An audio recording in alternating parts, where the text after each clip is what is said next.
that leads me to my next question. Is Jayden Daniels the best quarterback in the NFC? I say right now, no. But I think with the Super Bowl, yes. And no disrespect to Matthew Stafford whatsoever. Matthew Stafford is currently the best quarterback in the NFC. I don't want to get it mistaken. But the way Jayden Daniels is playing, man, I mean, he's the he's a better version of Lamar Jackson in the NFC. And I know that sounds like a stretch, and I know he gonna roll his eyes and call me crazy and all that stuff, but when have we truthfully been able to sit here and say that a quarterback is able to win the game with his legs and his arms, and they're both equally as explosive? And he's the most. I can sit here and say that Jayden Daniels is a top 3. He's a top 3 clutch quarterback in the NFL right now. And obviously he has multiple fourth quarter drive. I mean, Tampa Bay, he went back and won a wild card playoff game. I mean, he done it all year long. I think Super Bowl. I think if he makes it to the Super Bowl, I believe he is.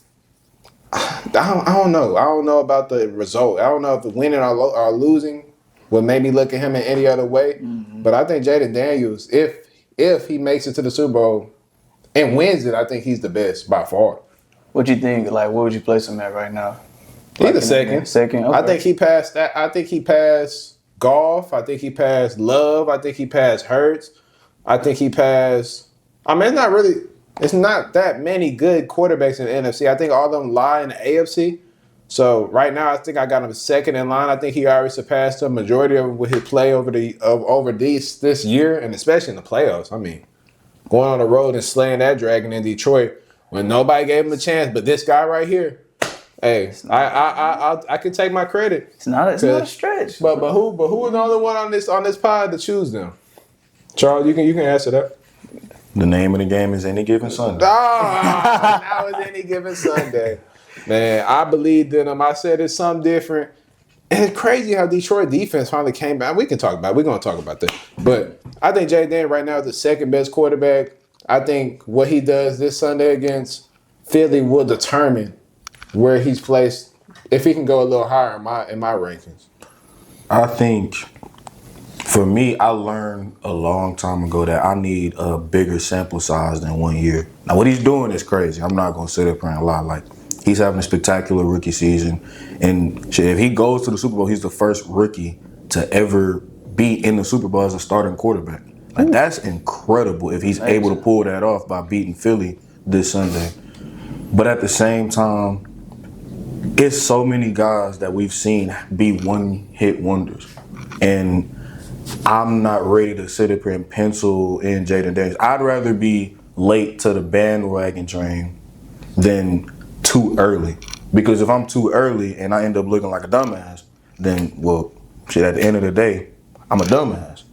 But if I'm in a position of looking at a quarterback and seeing his body of work, then I could give him a proper assessment of where he ranks and where he lies in the grand scheme of things. I mean, not too long ago, Mac Jones was seen as the next coming of Tom Brady's successor in New England, and look at him now. After Lamar Jackson's first MVP season, people were looking at him as the best athlete in the NFL at that time, just for him to get knocked off by Tennessee. Patrick Mahomes threw for over 5,000 yards and only had 12 picks his first full year starting. Damn. And he got knocked off by Tom Brady when people thought that Mahomes was going to be the new kid on the block. I mean, for all this worth, Jayden Daniels is a special talent, and we all can sit up here and recognize it. But I got to give that edge to Stafford at this moment in time. And I know we'll get to it. I think if someone were to argue for Jared Goff, at worst case scenario, we can listen because he's been to a Super Bowl as well. And listen to what? Listen to Jared Goff being a quarterback that is potentially better than Jayden Daniels. No, but we talking about the best in the NFC. We're not talking about he's in the NFC, isn't he? But we seen the same game, right? This previous weekend. So did we see the same game? Are we basing it off of recency bias? 15-2. Huh? 15-2. I mean, shoot, 15-2, and you lost to the new kid on the block. So what did that do? And especially when you have more talent, way more talent. Jamison Williams, Amara St. Brown, Gibbs, Montgomery freshly back, Laporta. I mean, what the excuse with a top tier line? There was no excuse. I'm not They saying win the shootout though. I feel like 31-45. I'm not sitting up here saying that it's one game. I'm not saying it wasn't a shootout, but I'm saying if you have all those weapons, you were the number one seed in the NFC. Yeah. There's no excuse on why you lose that game, especially when it's been proven that your defense can't make those stops to keep you in. 31 points should be enough to win you a game. But they know that their defense was not good enough from the start of this year to the end of this year. Yeah. And they only had one sprinkle of luck, which was that Minnesota Week 18 game when they went out there and played like freaking Baltimore. So you blame Jared Goff for that? Oh, 100%. Jared, I mean, at the end of the day, Jared Goff threw a pick six. He threw how many picks? He threw two? I think he threw 2 or 3 picks. But I don't want one game to dictate how good of a player somebody is. Wait. Before you go, have I not been the one on the Jared Goff side of things saying like he threw 3 interceptions? Yeah, I don't believe. I told you. I said Jared Goff is a good quarterback for sure, but I think the system benefits him more. And everybody was like, I mean, the system benefits everybody. Everybody is equal. No, that was Cam. I mean, you was on that bandwagon too when it came to the Jared Goff. I said I don't think he's as good as what y'all are trying to portray him to be. I'm not saying he's a bad quarterback, but I don't think he's that. No, I was on your side. I said that Jared Goff, if you put him in a situation where it's like you swap him out with another quarterback that's doing great things in a bad situation, then we would be likely to see the projection of this quarterback doing better in Detroit with what Jared Goff has. So I was in agreement with you there. But at the same time, I don't want one bad game to dictate how good or bad of a player Jared Goff is. I mean, hell, for what it's worth, his first, last year in Detroit, he took them to the NFC Championship game. He didn't close the deal. We could sit up here and agree on that. But he is one of the few quarterbacks starting in the NFC that has been to a Super Bowl. It ain't that many. Jayden Daniels could become the next latest, but at the end of the day, hell, even if he does go to the Super Bowl and wins it, he'll just be in the same class as Matthew Stafford. So, as far as he will definitely have an earlier track record or be in that realm for sure, like locked in after winning it as early as he did, whereas Matthew Stafford had to leave Detroit to go to LA. But at the same time, I mean, for me, I just don't want to give someone the crown after one season. I've learned that for a long period of time. I just got to see more. And it's no discredit to what Jayden Daniels has done. It's just out of respect for his career. It's consistency. I need to see consistency because it's been too many one-hit wonders in the NFL, regardless of position, coach, whatever, general manager, whatever the case may be. And I respect it for sure, but I feel like if Jayden Daniels go to the Super Bowl and win it, he's the best quarterback in the NFC without a doubt.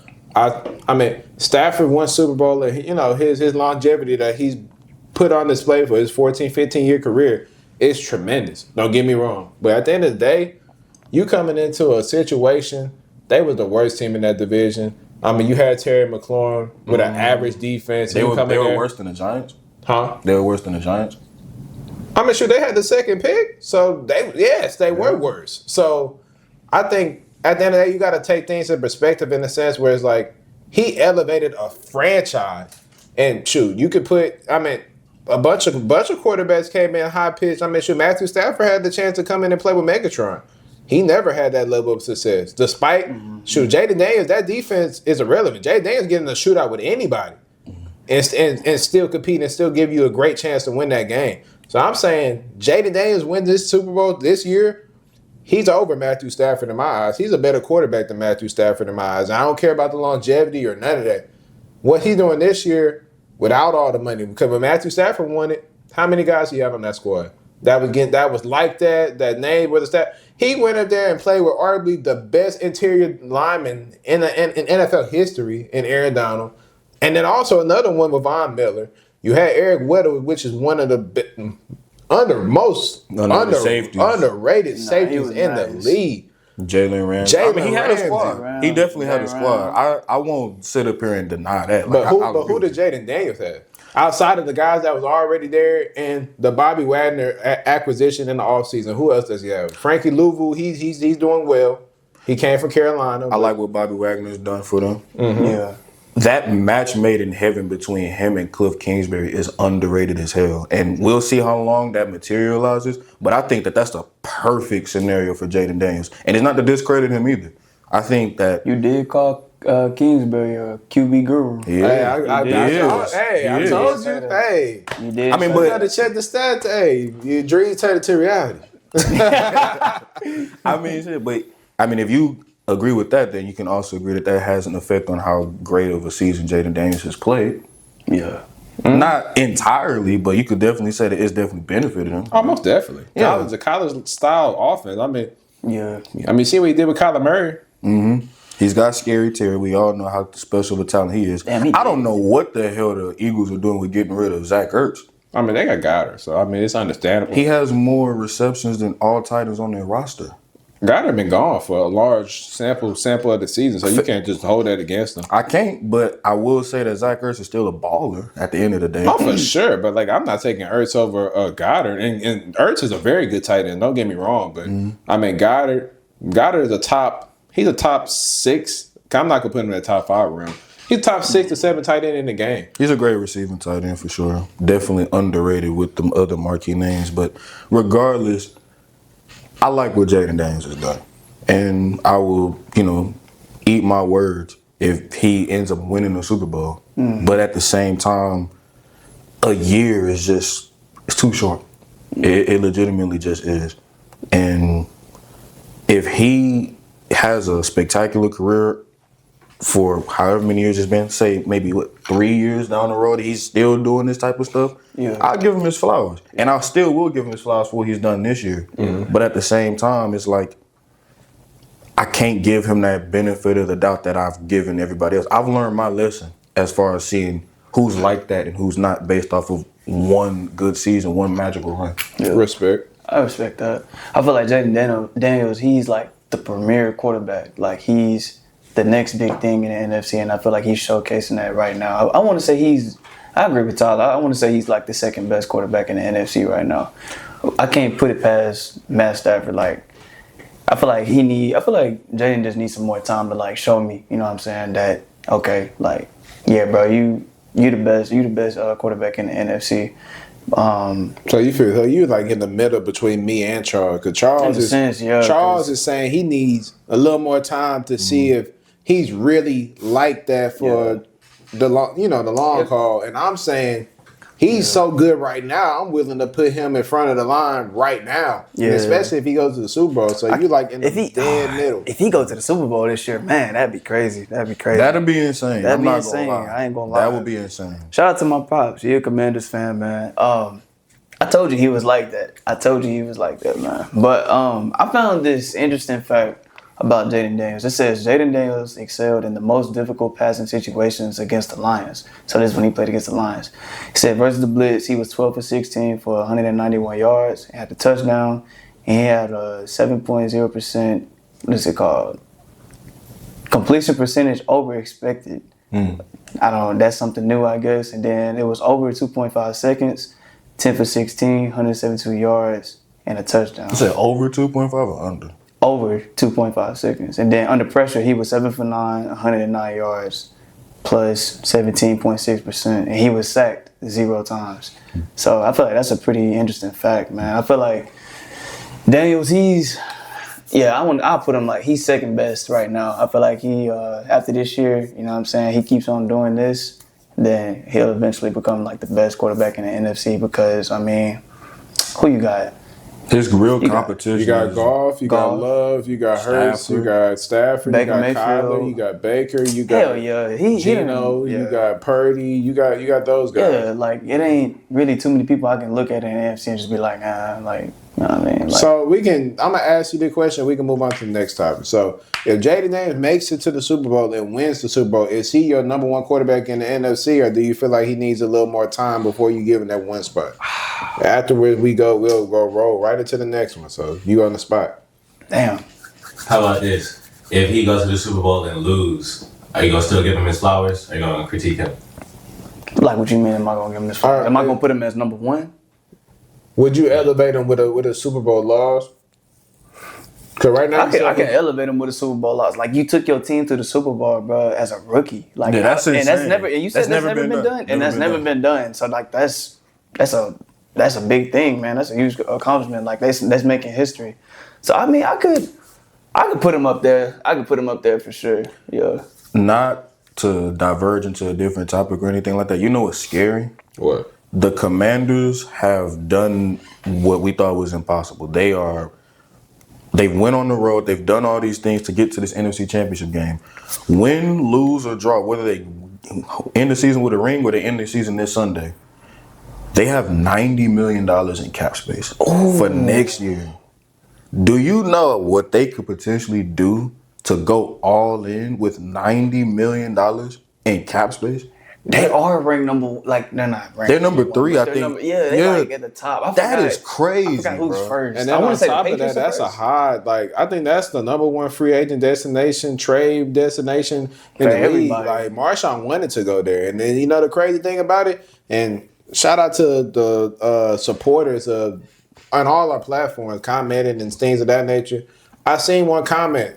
It said Tyreek Hill to the Washington Commanders next season. It might and that deserve really piqued my interest because obviously we know Tyreek's situation with him wanting to be traded. We don't know how legitimate that is, but Tyreek Hill with Jayden Daniels That's and Terry scary. McLaurin. That's scary. I mean, I'm gonna leave it at that. But And if their biggest weakness is defense, they could fix that in a heartbeat. and then on top of that, trust Then me. the draft, they You have a can lot of good still defensive get some players. dogs in the draft at the Right. latest, It's in the back end of that first. It's And some that dogs. quarterback on that rookie deal, and it just kicked in. And just imagine if they make that trade for.